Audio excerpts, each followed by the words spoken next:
哎，你好，这是客户订的那个倒车喇叭，这个其实也可以装在真正的车子的喇叭啦。那它就是接车子电瓶的电源啊。那我这个是那个分贝器，那他们客户定做的声音是那个哥吉拉的声音。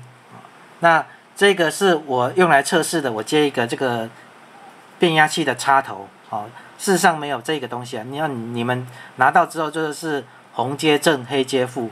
我现在是拿一个12伏的电源当做是汽车的电源，那现在接上去。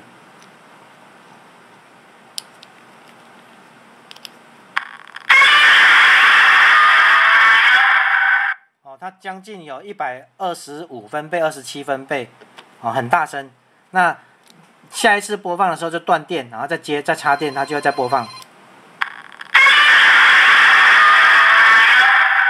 好，大概就这样子 ，OK。